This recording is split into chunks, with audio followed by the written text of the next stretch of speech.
Alors pour l'étape 1, on a travaillé le teint avec un anti-cerne qu'on a mélangé à son fond de teint.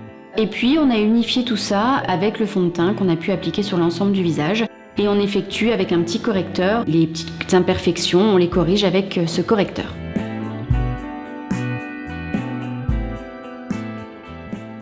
Alors pour les yeux, on va appliquer un fard doré, légèrement cuivré, sur toute la paupière mobile, ainsi que sur tout le ras de cils inférieur. Et on va venir intensifier avec un fard brun sur le ras de cils supérieur, ainsi que sur le ras de cils inférieur.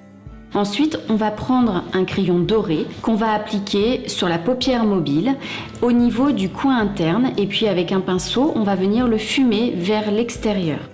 On va intensifier tout ça avec un mascara à volume qu'on va mettre sur les cils supérieurs ainsi que sur les cils inférieurs.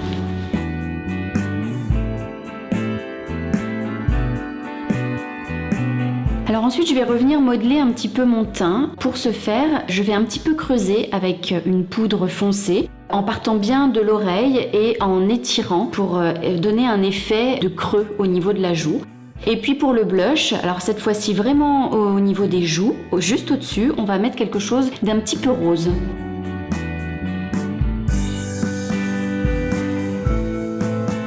Et puis alors au niveau des yeux, on va venir coller au-dessus du sourcil en partant, alors sans partir du début, vraiment en partant au niveau du quart, égale distance, on va venir coller des petits goodies. Je les ai choisis jaunes et bruns pour rester dans les mêmes tons que le maquillage, et on va venir les coller jusqu'à la queue du sourcil en restant bien près du sourcil. C'est vraiment, vous suivez la ligne de votre sourcil en fait.